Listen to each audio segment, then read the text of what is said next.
ರಾಜ್ಯಪಾಲರ ಪ್ರಾಸಿಕ್ಯೂಷನ್ ವಿರುದ್ಧ ಸಿಎಂ ಸಿದ್ದರಾಮಯ್ಯ ಕಾನೂನು ಸಂಗ್ರಾಮಕ್ಕೆ ಮುಂದಾಗಿದ್ದಾರೆ. ಹೈಕೋರ್ಟ್ನಲ್ಲಿ ರಿಟ್ ಅರ್ಜಿ ಸಲ್ಲಿಸಿದ್ದು ದೂರುದಾರರು ಹಾಗೂ ರಾಜ್ಯಪಾಲರ ವಿರುದ್ಧ ಗುಡುಗಿದ್ದಾರೆ. ಹಾಗಾದರೆ ಸಿಎಂ ಸಲ್ಲಿಸಿರುವಂತಹ ರಿಟ್ ಅರ್ಜಿಯಲ್ಲಿ ಏನಿದೆ ನೋಡೋಣ ಬನ್ನಿ.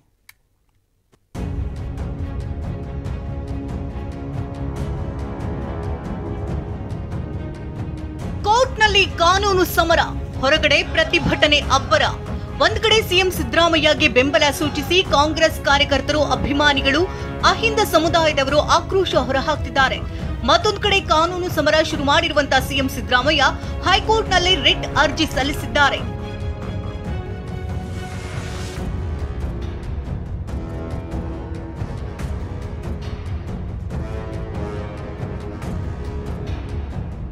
ರಾಜ್ಯಪಾಲರ ಪ್ರಾಸಿಕ್ಯೂಷನ್ ವಿರುದ್ಧ ಸಿಎಂ ಕಾನೂನು ಯುದ್ಧ.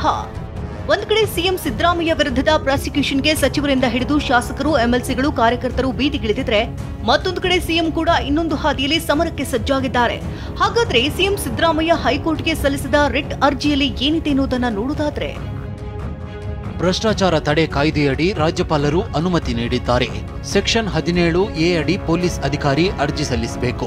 ತನಿಖಾಧಿಕಾರಿ ರಾಜ್ಯಪಾಲರಿಂದ ಪೂರ್ವಾನುಮತಿ ಕೋರಬೇಕು. ಆದರೆ ಖಾಸಗಿ ದೂರುದಾರರ ಮನವಿ ಮೇರೆಗೆ ಪೂರ್ವಾನುಮತಿ ನೀಡಲಾಗಿದೆ. ಸಿಎಂ ಸಿದ್ದರಾಮಯ್ಯ ಈ ಪ್ರಕರಣದಲ್ಲಿ ಯಾವುದೇ ನಿರ್ಧಾರ ಕೈಗೊಂಡಿಲ್ಲ. ಶಿಫಾರಸುಗಳನ್ನು ಮಾಡಿಲ್ಲದಿರುವುದರಿಂದ ಅಪರಾಧ ಅನ್ವಯವಾಗುವುದಿಲ್ಲ. ಹೀಗಾಗಿ ರಾಜ್ಯಪಾಲರು 17A ಅಡಿ ಪ್ರಾಸಿಕ್ಯೂಷನ್ಗೆ ಅನುಮತಿ ನಿರಾಕರಿಸಬೇಕಿತ್ತು. ಸುಪ್ರೀಂ ಕೋರ್ಟ್ ಶ್ರೀರೂಪ ಪ್ರಕರಣದಲ್ಲಿ ನೀಡಿರುವ ಮಾರ್ಗಸೂಚಿ ಪಾಲಿಸಿಲ್ಲ.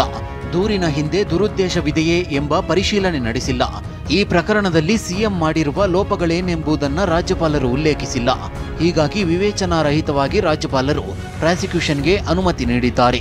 ರಾಜ್ಯಪಾಲರು ಸರ್ಕಾರದ ದಾಖಲೆಗಳನ್ನು ಪರಿಶೀಲಿಸದೆ ತರಾತುರಿಯಲ್ಲಿ ತೀರ್ಮಾನಿಸಿದ್ದಾರೆ. ಸಿಎಂ ನೀಡಿದ್ದ ಪ್ರತಿಕ್ರಿಯೆಯನ್ನು ಪರಿಶೀಲಿಸದೆ ಪ್ರಾಸಿಕ್ಯೂಷನ್ಗೆ ಅನುಮತಿ ನೀಡಿದ್ದಾರೆ. ಒಂದಲ್ಲ ಎರಡಲ್ಲ ಬರೋಬ್ಬರಿ 904 ಪುಟಗಳ ರಿಟ್ ಅರ್ಜಿ ಸಲ್ಲಿಸಿರುವಂತಹ ಸಿಎಂ ಸಿದ್ದರಾಮಯ್ಯ ಪರ ವಕೀಲರು ಅರ್ಜಿಯಲ್ಲಿ ಸಂಪೂರ್ಣ ವಿವರ ನೀಡಿದ್ದಾರೆ. ಪ್ರಾಸಿಕ್ಯೂಷನ್ ಪ್ರಶ್ನಿಸಿರೋ ಜೊತೆಗೆ ಸೈಟ್ ವಿಚಾರವಾಗಿ ವಿವರಗಳನ್ನು ನೀಡಿದ್ದಾರೆ. ಸಿಎಂ ಪತ್ನಿ ಪಾರ್ವತಿ ಜಮೀನು ಸ್ವಾಧೀನಕ್ಕೆ ಪ್ರತಿಯಾಗಿ ನಿವೇಶನ ಹಂಚಿಕೆ ಮಾಡಲಾಗಿದೆ. 1,48,104 ಚದರ ಅಡಿ ಜಾಗಕ್ಕೆ ಪ್ರತಿಯಾಗಿ 38,284 ಚದರ ಅಡಿ ಜಾಗ ನೀಡಲಾಗಿದೆ. ಕಾನೂನಿನ ಪ್ರಕ್ರಿಯೆಯಂತೆಯೇ ಮುಡ ನಿವೇಶನ ಮಂಜೂರು ಮಾಡಿದೆ. ಹೀಗಾಗಿ ಅಪರಾಧವೇ ಆಗದಿದ್ರೂ ಪ್ರಾಸಿಕ್ಯೂಷನ್ಗೆ ಅನುಮತಿ ನೀಡಲಾಗಿದೆ. ರಾಜ್ಯಪಾಲರ ಆದೇಶಕ್ಕೆ ತಡೆ ನೀಡದೇ ಇದ್ರೆ ಸಿದ್ದರಾಮಯ್ಯಗೆ ನಷ್ಟವಾಗಲಿದೆ. ಮುಂದಿನ ದಿನಗಳಲ್ಲಿ ಸರಿಪಡಿಸಲಾಗದ ಹಾನಿಯಾಗಲಿದೆ. ತಡೆಯಾಜ್ಞೆ ನೀಡಿದ್ರೆ ಯಾರಿಗೂ ಸಮಸ್ಯೆ ಆಗುವುದಿಲ್ಲ.